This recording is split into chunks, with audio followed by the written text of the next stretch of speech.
Welcome to episode 4 of the Fuzz Club. Today we're talking about Psychlona's new record, Palo Verde. And they were nice enough to send us some videos explaining some of the thoughts behind making this album and stuff that we'll get to. But first, let's do a little quick intro and we'll get rolling. All right, Ryan, I'm Ryan. Yep, I'm Ryan. I'm from High Desert Queen. I sing with the band, and I also run Lick of My Spoon Productions. Pat? I'm Pat. I am the editor of Monster Riff. Eddy. I'm Eddy. I play bass in Lords of the Opium Church and guitar in TheEndless. Right on.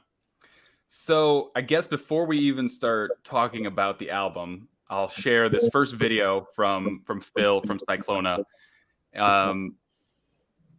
It gives a little bit of background on the recording and some of the songs that were involved and some of the writing process and stuff like that. And then we'll just kind of get into our own personal thoughts and stuff on it.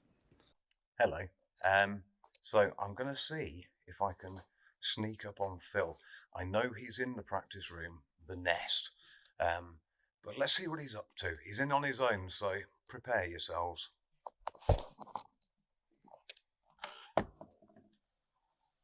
Here we go. This is the nest. Lovely bit of self-promotion to ourselves. That's a beautiful orange drum kit right there. And I know Phil's in here somewhere. Let's have a look. Oh, Marshall stacks, obviously. And, oh, look who it is. Hello, Phil. What are you up to? Yeah, put that down. Nothing, mate. Nothing. How you doing? Yeah, just thinking about some new songs. Yeah, keep those legs crossed. Yeah. Oh, yeah. Yeah, thanks. Oh, are you having a beer as well? Nice. Yeah. Nice. So how are you doing?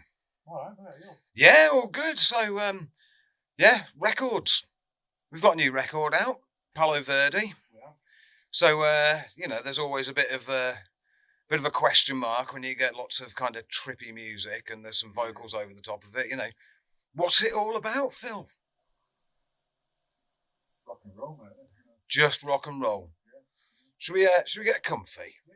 Let's have a chat. Yeah. So, it's like walking back into the 90s in here, isn't it? Yes. So, yeah, cheers. Yeah. Cheers, Ryan, and everybody else. Oh, yes. Yeah, cheers, Ryan. So, Palo Verde, we've got 1975 was the lead single off it. Yeah. Give us an idea what that was all about. That is about the year 1975 and how cool it was, probably. It was, just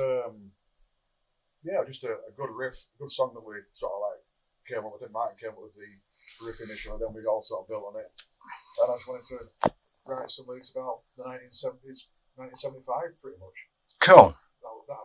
There's no story other than that. That is simply what it's about. Okay, so that's probably one of the more obvious titles, I suppose. So you've got things like La Tolvanera, Rainbird, Purple River. Yeah. Is that all just from the horrible, trippy side of your head, or is it about anything? Yeah, well, they're all about things. I mean, the music always comes first. I like to listen to the music and sort of imagine what it could be about. Rainbird is a bit of a heartfelt one. It's about lyrically, it's about anybody. It's for anybody who's ever lost a loved one or a loved thing or whatever, whether it's a person or a pet or whatever. I think everyone can sort of associate with that. Quite difficult one to sing sometimes. What else was there? Yeah, Purple River. Yeah. That's a bit of a sort of fantasy one, going down the river and sinking beneath the water and blah-de-blah-de. Nice sort of trippy sort of vibe to it. La Tolvanera, that was a sort of spooky little sort of riff, and the lyrics are sort of a bit tongue-in-cheek about a sort of a covert mission across the desert, and if you do as you're told by the man, you'll one day go to heaven or hell. Well, you would hope the former. Yeah. When you're dead, you're dead. So. Well, I guess hell. It's hot and we'll know people. Yeah. That's a fucking mess down there. Yeah. So, I mean, for you, obviously the recording process, we we were in lockdown at the time, and got the drum tracks out of the way probably at the best possible time, and then you guys had to kind of cope from there on in. So, what was your? How did you do it? Well, yeah, let's have some late nights, very late nights. I think we did the drums myself. I wasn't playing the drums, I was playing the guitar as a guy dropping Scott. I was playing the drums. The chap there was playing the drums. Yeah. Myself and Dave spent a lot of time down there doing the guitars. And I think myself and Dave and Andy Hawkins had some really sort of late nights burning the midnight oil. I think Martin came down and pretty much did all his bass tracks in a day. So yeah, it was all cool, all good. End result, it's worth putting the effort into the end result, and the end result's well, we're pleased with it. So what for you is the best part of recording? Is it? Do you enjoy doing the guitars most? Or do you like doing the vocals? Do you know what you're going in with vocal wise? Yeah, I mean we as a band, we go and we finish songs in the studio. We can't. A lot of bands go in and sort of write in the studio. We can't afford to do that, so we go and we finish song and we get done as quickly as possible. I don't particularly enjoy it. I enjoy the end result. So for me, the best part about recording is putting the guitar away in the case, and that's done, finished. And then we can leave it to to Andy and the guys to do the mixing and mastering and what have you. They do a very good job. They do a good job. Yeah. They do an excellent job. Yeah. So I mean, so do you, when you've recorded an album, when we've finally finished, do you see getting the music out there as a way of enabling touring, or do you see touring as a way of allowing you to record music? Which is a good question. I wish you'd told me you're going to ask me that, Scott. That's quite all right. I like to throw a curveball in. I enjoy touring, so it's always nice. Always the last album, Venus Skyfit, we didn't get a chance to tour that album because of the COVID situation, various lockdowns. This album, we've been out to the United States already, out to the US of A, where we toured sort of west coast sort of area. That was cool, and we threw in a few of the new songs every gig, and they went down well. So I guess the answer to the question is yes. I see touring as a way of sort of promoting the album. The other question, I suppose, would be, we've played some pretty spectacular. We've been very lucky to play some great gigs this year. We played Freak Valley, Sonic Blast. We've been over to the States. Has there been one that you preferred over the others? Is there, was there a particular highlight, even if it wasn't your favourite gig that you played? Was the place itself the best? I didn't like any of them. No, obviously Freak Valley, Sonic Blast, Psycho Las Vegas, sort of three pretty sort of up there festivals. So yeah, it's just cool to play in those sort of events. We've got a few lined up next year already, which we can't tell you about this yet. Yeah, if I'd say pick one, I've got to pick one. I'm going to go with Sonic Blast.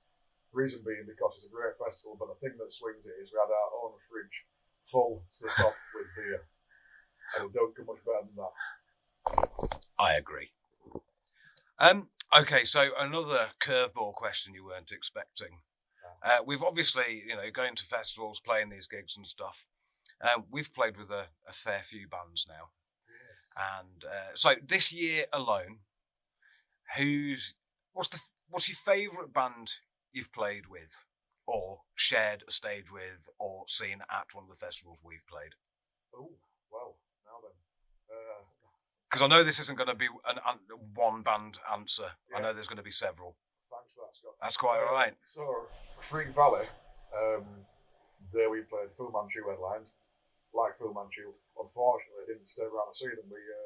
We went back to the hotel and chilled out, which sounds a bit sort of rockstar, but yeah, we had to get back to the hotel.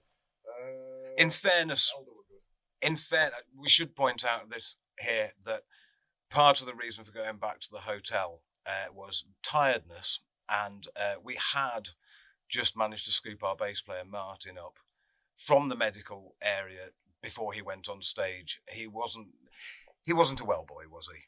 He had food poisoning, man. So yeah, I mean, that we played there is a miracle in itself. But I think you can see from the performance, which I think is on bits of it on YouTube at the moment. Martin is not holding back. No, it was not a well boy. But yeah, Phil and Jude, they were awesome. To be honest, all the bands were good at Free Valley. So looking at Sonic Blast, again, all the bands were good. We didn't see any of the bands later on because we had to leave at a very early flight next morning from Portugal to San Francisco. We had to be up at 3 a.m, so we had to leave early. So we missed Orange Goblin and we missed 1,000 Mods, both of whom I would have liked to have seen. Moving on to Psych Vegas, the highlight for me, without a doubt, was Mothership. Mothership were awesome live. I want to see them again. Missed Sasquatch and Hippie Death, they played the day before when we were down in San Diego, so I missed them, but we shall make up for that because I'm going to see Sasquatch in Sheffield next month. Oh, very nice. Yeah. Excellent. We should also point out that in America in particular, we got to see some mates again, didn't we? We got to see the Lord Buffalo guys. Yeah. And Bobby from Salem's Bend. No, I love Lord Buffalo, and I like the guys in Lord Buffalo as well. And having played with them last year as well, what do you reckon? I think they've got better. I'm very into it. Yeah, they were. And that new album's going to be good, isn't it? Is what? The new album's going to be good. The new album will be awesome. Yeah, great band, great bunch of guys. It was really, really nice to spend time with them again. And it's got to be said, our new buddies, Church of the Cosmic Skull, who we had a good time with. So shout outs to Bill, Caroline, Joe, everybody in that band. All awesome. Black Box Revelation, I've never heard of them before. They were nice guys from Belgium. Yeah. So yeah, the tour was cool. All good. Good guys. All good, yeah. Happy times. Well, I mean, it's been lovely to see you, Phil. Nice. Shall we just leave you to carry on with your literary investigations and you enjoy your beer? I'm gonna, if it's okay with you, I'm gonna leave pretty quickly. Yeah. All right, bye, Phil. Scientific research. Oh, okay, yeah, okay. Right, I'm going now. Bye then. Thank God for that. Hey guys, Phil from Psychlona. I'm going to show you where we live. Here we go. This is the nest. Let's enter the nest. This is where the magic happens. Here we go. Look at this. Oh yeah, beautiful. Yeah. Scott's drums there. Oh, it's Scott. I thought Scott was going to be here. Wow, here's Scott. All right, Phil. Hey up, Scott. How you doing? All right, mate. Yeah. Good. All good. Thank you very much. Right. So what are we doing? I don't know. No, we're gonna do some questions, aren't we? I think so. Yeah. Right. Yeah. Okay. Right. There you go. I can put you there with that backdrop behind you. Right then. So Scott, the guys are talking about our new album, Palo Verde. What are your sort of thoughts on the album and in general the recording process and etc., the rehearsing process and the finished item? Well, I suppose start to the end, I love the record. I'm really, really proud of it. I think we've done a great job. But yeah, it was a difficult recording process this time, wasn't it? We've been locked down. I suppose I had the easy job. Go in for a couple of days, get the drum track sorted, and then let you guys work your magic. But yeah, I don't like recording. It scares me. It wasn't. I mean, when you went and did the drums, it was me and you did was it 3 days together? Yeah. We tracked it all, and it was all right, wasn't it? Yeah, it was good. Wasn't bad. It was. Yeah, I was happy. I'm happy with the results. Yeah. Sounded great. And Andy's. Well, he might be a wizard, I think. Andy Hawkins, the Knave, Leeds. Yeah. So obviously we got the finished recordings back in whatever, and it's the first time, well, the first record anyone's put out through Psycho Wax, which is obviously quite a big deal for us. So, what do you reckon in general? The album's gone down quite well. It sounds good to me. It sounds good. So I think everyone's we're getting good reviews. So yeah, there's been some nice reviews, haven't there? Happy days, isn't it? 10 out of 10 from Power Play. Yeah, that'll do us. Yeah. But no, it's I genuinely love the album. I think even if I wasn't on it, I'd listen to it. Actually, you're not on it. I did a day of Growl. I went to record all the drums again when you were there. I haven't got any cymbals. Yes. Yeah. Okay. Oh, Solon's got cymbals. Wherever left them. What am I meant to do? So, American tour. Yeah. What you reckon? How'd that go? That was highlights, lowlights, good, bad? Simultaneously, the most exhausting and most fun I think that I've ever had. Yeah, it was crazy going halfway across the world, and there's people coming to see us. Crazy. Yeah. Favorite gig? Favorite one. Now then. I like Phoenix. Phoenix. That's there's not many times you get to play on the same stage that Black Flag and Nirvana have played on. No. Roxy. Yeah. LA. Yeah. That's pretty spectacular. Yeah. Where else? I mean Vegas. But yeah. You just have to go on to you have to use your other soul to cope with Vegas, I think. Yeah. And we enjoyed not having our gear arrive home with us, didn't we, as well? Yeah, that was great. We've all gone swimmingly until then, haven't we? Yeah, it was great, wasn't it? Yes, thank you, international baggage handlers. Yeah. Thanks, Air Canada. Cool. We've got it all now. Well, apart from the symbols, obviously. Apart from the symbols, yeah, not there. Right then. Let's do the next bit. Yeah.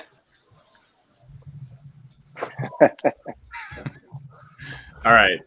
So they either have a very bad cricket infestation in there or maybe an antique air conditioner. I'm not sure. But either way, really appreciate them sending the video and giving us some insight into the world of Psychlona and the new album. So that was cool. So thanks. It's a nest. They didn't say a nest for what. There's some kind of insect infestation, perhaps. Definitely something. Yeah. And, and Phil is getting fired as a camera guy. That's for sure. Getting fired. Yeah, I love the angles.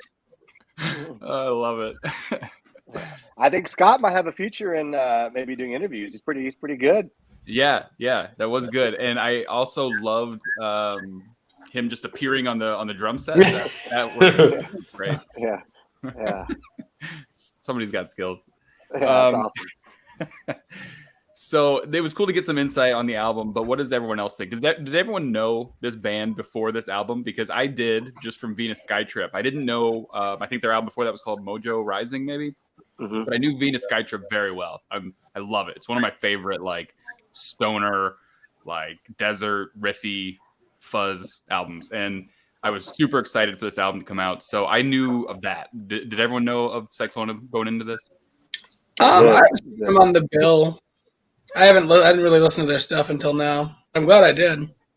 So you started with Palo Verde. What did you think?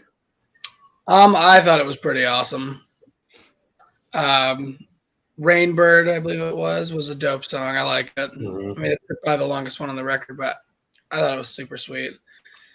Yeah. Really dig the drums and all the heavy driving guitars, and I love Flying V's all day. So I'm just glad that they're just ripping Flying V's all day. Awesome. I feel like they've had a way of capturing like that perfect mixture of like fuzzy, riffy, desert, like driving through the desert kind of sound. Mm-hmm. And I think going into this record, I don't know what I was expecting, but they approached it just a little bit differently. So that took me by surprise, and I had to go through the album a few times to kind of get a grasp on what they were doing on this one. Yeah, I listened to it a few times. This one is a lot more space rock elements added in. Yeah. It's a little bit more dynamic versus Venus Skytrip. Yeah. Yeah. It kind of had like a truck sweaters and slow motion, like a dozer vibe kind of feel all mashed together. Yeah. It's pretty cool, man. Yeah, I feel like as much as it got, because you're right, it's definitely spacier. There's parts that are like heavier than what I've heard them do in the past. And I was, I discovered them on their last record, and that album blew me away. And so they kind of had, for me, like, I was fortunate enough to, like, my band Hydrogen Queen was fortunate enough to play with them, and I got to meet these guys, and they're all awesome dudes. And we played some shows together in the UK, but so I got to hear some of the new stuff live, but I still kind of had like this idea that, man, that last album was so good. I don't see how this Palo Verde is gonna top it. And when I first listened to Palo Verde, it didn't top it. But as I've listened to it more, I think I've definitely grown to appreciate, like, damn, this is a really good record with no weak spots. Yeah, which is hard to do. Yeah, I think that when we were talking after the last episode, we were talking about this album a little bit, and when they were first released, I think it was 1975 maybe, and then the first time kind of going through the album, I thought, like, oh man, they kind of like left that fun desert rock thing and went maybe a little bit heavier or maybe a little bit more psychedelic or something. And then as I listened to it more and more and more, I started finding things that I was completely wrong about, and I was like, "Oh, okay, it wasn't that right out the gate." But like I said, Gasoline and Jet Plane were like almost lighter than anything on Venus Skytrip. They were like rock and roll songs. They were like, a little bit more upbeat, and so it took me a few listens to go like, is this heavier or is this lighter or is what is this? And it was just kind of a mixture of all of it. They kind of just took like the elements that they were really good at and then like just expanded on it. And for better or for worse, they really kind of just took it and ran with it, I feel like, on this one. Yeah, much more dynamic. Like you say, like there's parts where I'm like, man, this is like a British rock and roll song. Yeah. There's some solos in there. I'm like, this is exactly what a British band should play, how they should play the solo. And it's not what you kind of expected, even though they are from the UK, but what I heard in the past. So it's cool. There are definitely moments like in Meet Your Devil where it's like almost on the verge of becoming like really doomy. Like it's just like really sludgy, dong, dong, dong, dong. And I really wonder what Psychlona would sound like if they were just like a doom band for the next record. Like, I think they could pull it off. Yeah, they kind of sound like they could pull just about anything off. I mean, they obviously nailed like the desert rock thing, and then they obviously can do like a really heavy psych thing. And I think that they obviously have a lot of parts in this that nail the doom thing. They could probably just kind of do whatever they want, and maybe they should. With each record, they should just like one and go for it. They should just give us an even mix of all of those things. Yeah. In reality, that's what we want anyways. Yeah. We want 25, 30 minutes of straight doom or 25, 30 minutes of straight psychedelic. Yeah. Right. Yeah. Yeah, I found that song. I found like that song Jet Plane had like a really like a loose like party feel. Like, yeah. That was the most desert rock to me, right? It was fun. It was like fun and upbeat and yeah. Eddy, what did you think of this album versus Venus Skytrip? At first I wasn't as into it as much as the previous one, but the more I listened to it, the more I appreciated it a bit more. It was just felt like a bit more thought out songwriting and stuff and structures. And I loved like the psychedelic effects and all the effects on these voices and stuff. It just brings it to a different, multiple layers going through the songs, and I love it. It was good. To me, like, I mean, Venus Skytrip, when it opens with Blast Off, it's kind of hard to like. That song is great. They struck gold. They struck. That was just such an incredible song, but I feel like that song could have fit on this record. There's a lot of that guitar, delay, the side, all the like you mentioned, Eddy, the kind of the effects on the guitar and things that mixed so well on this record and that's what I realized. Like, it didn't the first time I listened to the record, it didn't have that Blast Off song that just hit me. Every song I was like, this is really, really good. I actually sorry, I didn't mean to cut you off, Ryan. Oh, go ahead. No, I'm just saying that. And then finally, 1975, like when I heard that riff more and more and more, and then I picked up my guitar to play it. That's a badass guitar riff. It really is really good. Yeah. On the note about Blast Off, I actually liked Palo Verde immediately more than Venus Skytrip, and only because, like, for me, listening to Venus Skytrip after Blast Off is A plus, and for me, the rest of the album, like after that high point, the rest of the album is just like a solid B. And Palo Verde, I think, is like overall a much stronger album because it's not relying just on that incredible single as a first track. It's interesting. And so I think overall, I think the songwriting's maybe at least it's like more my flavor, because there's like some slower jams in Venus Skytrip that just like, that's not my. I think they're really good at what they do. Yeah. I think the songs are really cool. It's just like not my favorite sound on Venus Skytrip, and then they nail it on this one. Yeah, that's interesting. My favorite part of the whole record is actually the drum sounds they got. Like, I would be interested to know what they did in the recording process. Well, it's interesting you say that, because Ryan, maybe you can shed some light on this, but it was recorded on Psycho Wax, right? So they recorded it in Vegas, like, while they were there for Psycho. Yeah, well, no, they recorded everything in the UK. Oh, okay. I knew, because he had, I had become friends with them. They'd kind of give me a little input that they were going to be on Psycho Wax, but no, it was recorded in UK still at a studio there in town. I don't know for certain. I think it was, from talking to Phil, it was close to the Bradford area, which is like near Manchester. But yeah, they recorded it there, and I don't know other than that. I mean, the engineer clearly did a phenomenal job on this record. I think everything is mixed so well. And some of the things I've said on past episodes, almost to a fault, where I heard this record immediately, and I was like, man, this is almost too polished, because I liked that that fuzziness, that almost dirty, like not perfect recording on some of the other recordings, which is no discredit to them. That's the genre.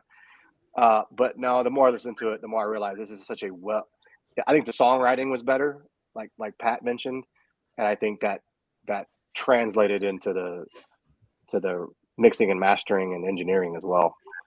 They have an interesting approach to like the vocals, because, and I think that we talked about this a little bit on past episodes or whatever, but it's not super strong in the mix, like the vocals, but also it's kind of like this, like, I don't know, just like this layer. It's like an instrument of just like, he's not quite singing. It's just kind of like this layer that delivers these lyrics as like an instrument or something like that. It's kind of like just used in the band in a different way.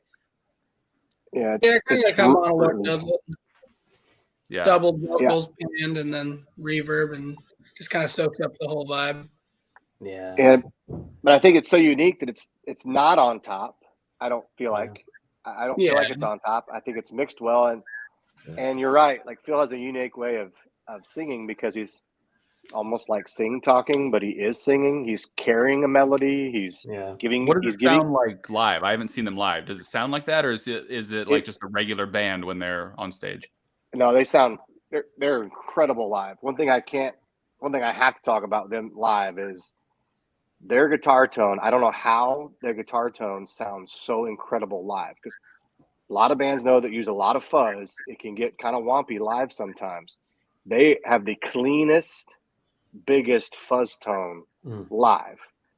So they're able to be like, they're just professional musicians, and I think a sound guy is they're easy to mix, even though I think, Phil's vocals are quiet. They're easy to mix, and his vocals come through live just like it does on the record. And I love the way he sings, because it's, like you said, it's just kind of carrying like an instrument, carrying a melody, and then but he's telling stories, and you're kind of getting some essence of what the song is about. It's totally what a vocalist should do. Yeah. They're not really an old band. I mean, they have 3 albums, right? Yeah, this is number 3.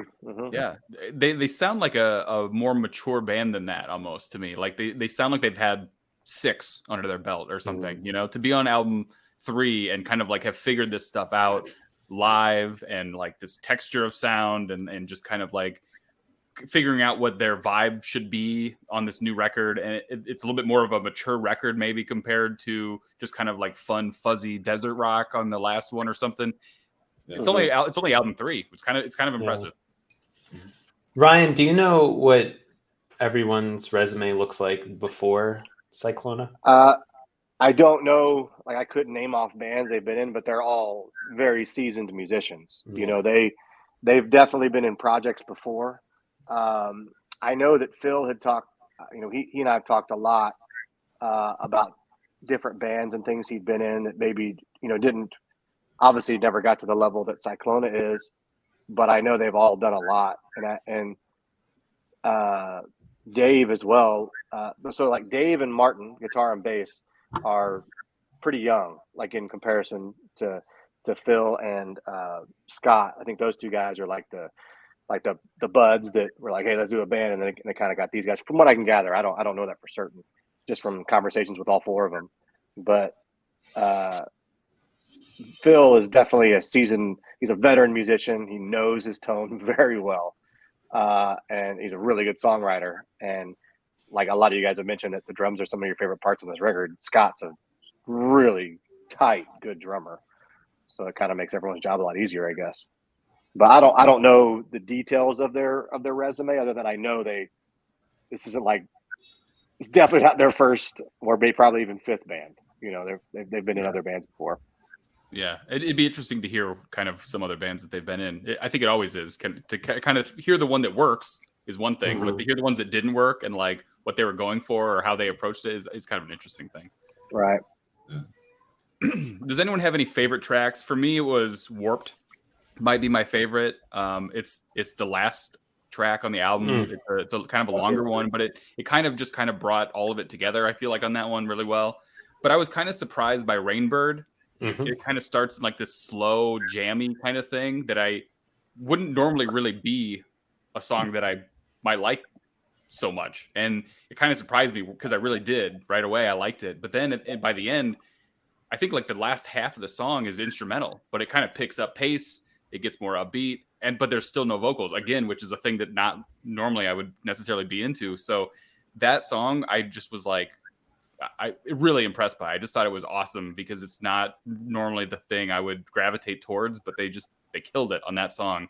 So Warped and Rainbird for me stood out. Like I said, Gasoline and Jet Plane were just so different and fuzzy and upbeat that they stood out a little bit. But really, it's hard to pick a favorite because 1975 was a great first single to like lead off this album, and they were all really pretty great. I think Rainbird is the free bird of desert rock now. And then it's like really slow progression and that killer solo, and then it kind of goes off on a high note. Yeah. It's such a rock and roll solo on that song. Like it's rock and roll to a T. That solo could fit in so many other songs. It was really, really good. For me, I agree with you, Ryan. Warped was my favorite song on the record. I think that was when I first listened to the record. You know, I always listen to a record, especially like, you know, buds from like Psychlona. I was going to sit down and listen to it from beginning to end without no interruptions. And that was a song I caught myself going, damn, this album is good. And it's because that was such a good closer. Great closer. So I thought it was it's kind of that song has all the elements that every other song on the record does. Yeah. In my opinion, it just kind of has a little bit of everything. And then like I said earlier, the guitar riff on 1975 is so fuzzy and heavy. I like it a lot. Yeah. I really like the slow intro for La Talvanera. It's like beautiful song, cool riff, really, right? Yeah, it's really like chill, laid back and groovy, and reminds me of like Black Mastiff. They're from Edmonton here too. They kind of got that same really laid back style, and then the bass line just is just wicked, man. I love it. And Warped is probably the favorite song on there for sure. Brett, did you have? I think Warped was definitely all of our favorites because that's cool. I mean, you pretty much said it. When you went first, you pretty much said exactly how I felt too. Thought Rainbird was super awesome. I love when it got to the guitar solo in the center of it. I looked down because I was like, where am I in this song? And it's like 4 minutes in, and then it's like the mine's only halfway through, and the guitar solo's just starting. I'm like, all right, cool. Yeah. By the time I got to Warped, I was like, man, this song's killer. Yeah. Yeah, overall, the whole album's really awesome. I have no problem just listening to it front to back. It's like a cosmic gumbo. So we kind of touched on it back and forth about how we compared it to Venus Skytrip and some of our favorite songs and all that kind of stuff. But you know, is this the sound for them, you think, going forward? Or I mean, do you think that they should go back to some more like desert rock stuff, or do you think they should go heavier in the doom area? We kind of touched on some of that, but what do you think about this album? How does it rank in their catalog, and what should they do going forward, do you think? Well, that's the only album I listen to by them. Mm-hmm. Oh yeah. Personally, I think if they dip a little harder into psychedelic, with with a name like Psychlona, right? Yeah, for sure. Because I mean, Mojo Rising is a great record too, but it is 100% stoner rock, desert rock album. Yeah. There's a song, because Brett, you said you haven't listened to that record. There's a song called "Down in the Valley" on that record it's so thumping and so good. You'll be singing it. It's still in their live. They play it live like it's like what they play from that album. It's because they struck gold with that song too. But I think that like kind of like what both Pat and I talked about was that there was Blast Off, and this record that song could have fit on. I think that's, in my opinion, it sounds to me like this is kind of where they're going, more polished, but yet more psychedelic. I don't know if I call it psychedelic, but it's spacey. It's got that spacey element. Right? To me, this was an album, whereas Venus Skytrip was a collection of songs. This was an album. They put together an album on this one, and I don't know Mojo Rising that well, but I know Venus Skytrip really, really well, and it was a lot of really great songs. And this one was an album. That's a good way to put it. This is definitely an album for sure. It felt like a collective writing process, you know? Yeah. So we always kind of go through the artwork, and I didn't want this one to be any different. I wanted to share some of the artwork that they did, mainly because it was a lot of their stuff is done by the same person. Kyrie Burling did this.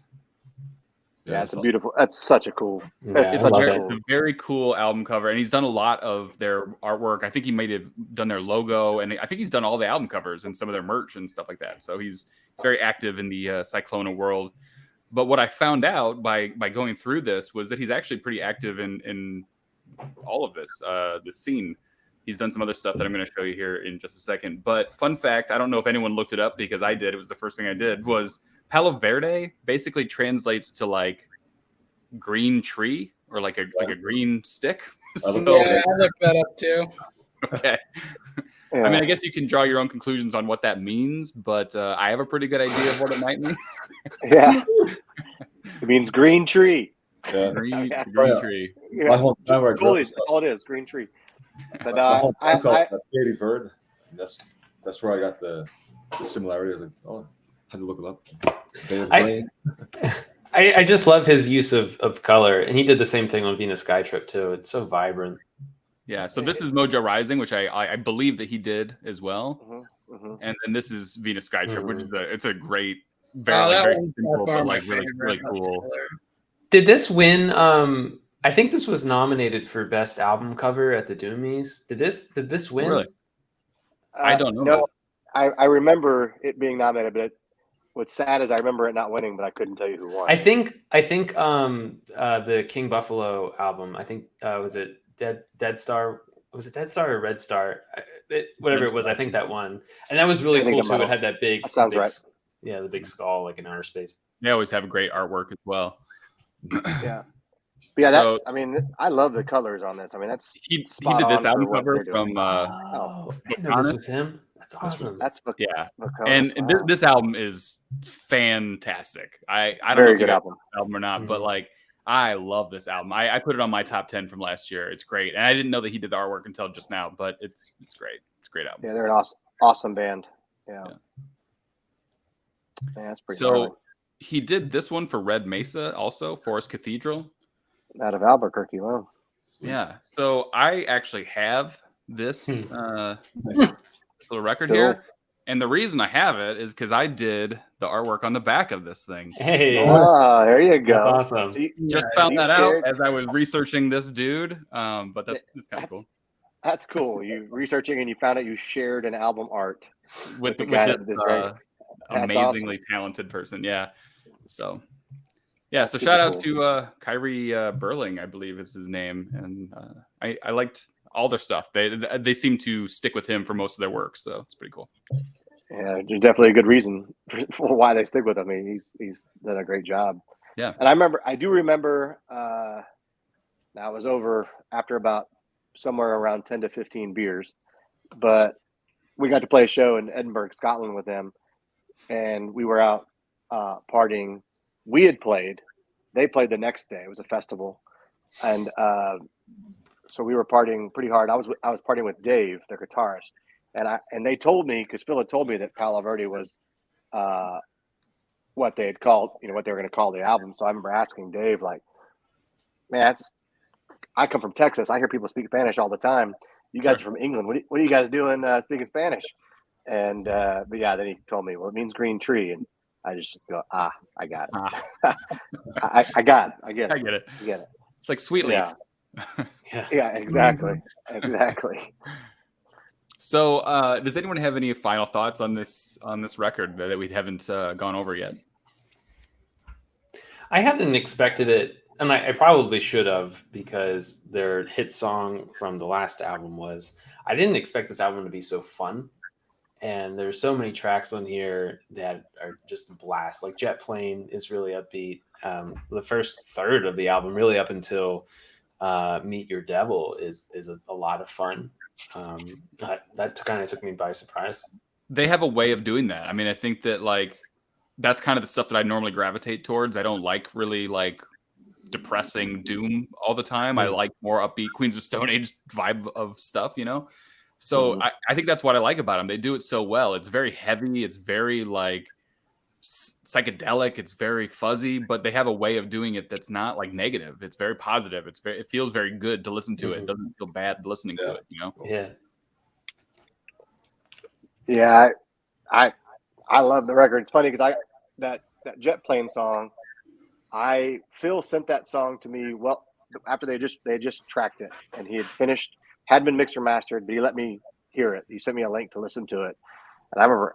And I'll be 100% honest. I've even told Phil this. I was like, because I told him first, yeah, cool song. But I didn't like. I didn't like it at first. I was so surprised.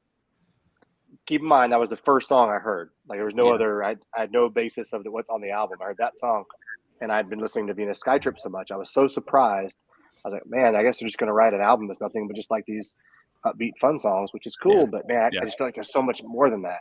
If they would have written an entire album like Jet Plane, I would have probably been a little disappointed. I like the fact that they can kind of go back and forth. But that's now the song and the record that I'm always singing the chorus to. Yeah. It's got the biggest hook, I feel like, on the chorus, where I'm just singing that every single time. And it's also a credit to who mixed and mastered it, because I heard an unmixed track, and on the riff, the da-dun, da-dun, da-dun, there's that da-dun, that sounded like it did not come through at all in the mix that I heard. And now that it's mixed and mastered, that's the coolest part of the song, So interesting. It's I always got to give credit, because engineers, and they make us sound a lot better than we are sometimes. So it's awesome. Anything else about it?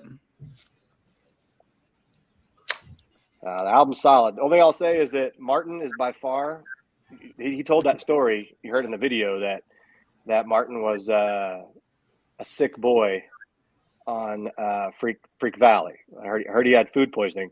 First thing I thought was alcohol poisoning, because I will have to say, that guy is by far, we made a joke when we were in Scotland, and he's the undisputed drinking champion of Edinburgh, Scotland, when we were there. Nice. I've never seen anybody. Oh, it was impressive. He could, and then he got up the next day just feeling like absolute just dog shit, and he tore it up. And if you guys haven't seen him play, have y'all seen any live footage of these guys? Little, very little on their Instagram. Very little. Yeah. Just watch Martin play bass. I feel like his bass guitar is at his knees, and I feel like it's way down there. The way he plays it, it's way down there, and that just suits him when you get to know him. Like that's the first time I've seen him live, and I'm like, can he just not carry it because he's fighting throwing up the whole time? That's just how he does it. He's an impressive drinker, to say the least. Shout out to Martin. Well done. Well done, Martin. Yeah. We tried to outdrink him in Scotland and didn't even get close. I have a couple stories that I'll share with you guys after Ryan is done recording. Okay. We can save it for the after hours if you for the after hours, yeah. Yeah. So before we go into that after hours, I want to share the last video from them, and it's their recommendation for our next episode or any future episode of the Fuzz Club, which I asked them to do. And I think that it's kind of cool. They give us kind of their next recommendation. We can do with it what we choose, but I think it's an interesting recommendation. So we'll play the video, and then we'll save kind of our discussion about it for the after hours. And in order to get the after hours, you have to sign up for the newsletter, and you can do that through the Slightly Fuzz Instagram in the links that you can sign up for the newsletter. So if you want to hear the after hours chat, then you can do that. So I'm going to play this video here, kind of going over what they recommend we should do next. Right then, Scott. So last but not least, the two Ryans have asked for us to suggest the next album that they discuss. Our recommendations are Slightly Fuzz. I've not finished the question yet. And I believe, don't jump the gun, Mike. I'm doing the questions here, right? So you've researched this, Scott. Spent a lot of time over it. And what is your album you think that Slightly Fuzzed should talk about in the next episode? Okay, so we love this band anyway. We've talked about them before. Their new album is on the way, but in light of the fact it's not available yet, I think we should recommend Lord Buffalo's. What's the album called, Scott? Amazing album, which I always have to look up the name because I get it wrong every time, is Tohu Wabohu. Sorry, what's that again? Oh, God. It's Tohu Wabohu. Wonderful. So the guys from Lord Buffalo obviously told me after a gig when we might have been a little bit worse for wear what that actually means. I can't remember. I've got no idea. So it's something biblical, and I've no doubt that they will comment and let you know when they hear this anyway. But it's a cracking album nonetheless. It is a cracking album. It's a lie down in the desert, pump at full volume, just listen to it. It's atmospheric as fuck. It's beautiful. So there you go. Lord Buffalo, Tohu Wabohu. Get on it. All right, so there it is. That's their recommendation. Lord Buffalo, Tohu Wabohu. Your guess is good as mine. Yeah. I did spend some time listening to this album today. So we'll talk about that in the after hours. But before we do that, if anyone wants to give any plugs, Ryan, you want to go for it and tell us what you're up to, High Desert Queen's up to, or anything, and we'll wrap this thing up. We should be hitting the road next month with Fats with Jetson and All Souls, and we're playing Fuzz Festival, the Truck Fighter Fuzz Festival in Sweden in December. Amazing, that's amazing. And I'm just, oh my gosh, I That's cannot awesome. wait. They just announced Kalur Hayes is playing, and that's like one of my favorite. I thought I'd never get to see them. Then of course I'm going to play with Dozer and Greenleaf and Truck Fighters and Astro Queen. I'm elated. So things are good. That's like a Hall of Fame lineup, and no one even. It's not even. No one's even batting an eye. That's wild. Yeah, we're very lucky to be a part of that. That's for sure. Awesome. Yeah, I thought you were extra happy on this episode. Yeah. Eddie, what are you guys up to? We're in the process of making the second album with Lord's Opium Church and doing pre-production for the first album with TheEndless. And Lord's has a show coming up November 5th at Black Bar in Edmonton. Cool. Sweet. Brett? Hi, my name is Ryan from Slightly Fuzzed, and I'm coming at you live. No, I'm just. Well, I'm going to be putting the Littlefoot album up for pre-order on vinyl November 11th. Right on. So get ready to check it out. 11/11. Mm-hmm. That's the goal. Very exciting. Cool, man. Awesome. Pat? So we're recording on the 19th. So I don't know what day you're listening to this in the future. But on the 20th, tomorrow, Monster Riff is premiering a really cool single from a band out of Orlando called Robots Are Dicks. It's kind of like a Wolf Mother and the Raconteurs meets like Bob Marley vibes. It's a super cool, chill song. It's a little bit fuzzy. It's a little bit psychedelic. And so you can check that out on their Bandcamp. You can check it out on Spotify. We'll have the full interview kind of promoting that on the Monster Riff site as well. And on a more personal note, I recently, just actually today, completed a 100-day riff challenge where like every day on Instagram I tried to come up with like a new riff. So if you guys want to check that out and roast me a little bit, you guys can check that out on my personal account. I don't remember your first riff. I don't remember the first video. But how do you think that you've progressed over that time? Because I have seen like the last like 50. So how do you think you've progressed since riff one? I was a pretty shoddy guitarist beforehand, and I would say I'm more of a hack now. So I've gotten better. I think that I've definitely gotten better in a lot of aspects. I think after like day 75, I was like all out of ideas, and so there's a lot of like there were a few days where it's like garbage, and then there's a highlight garbage. But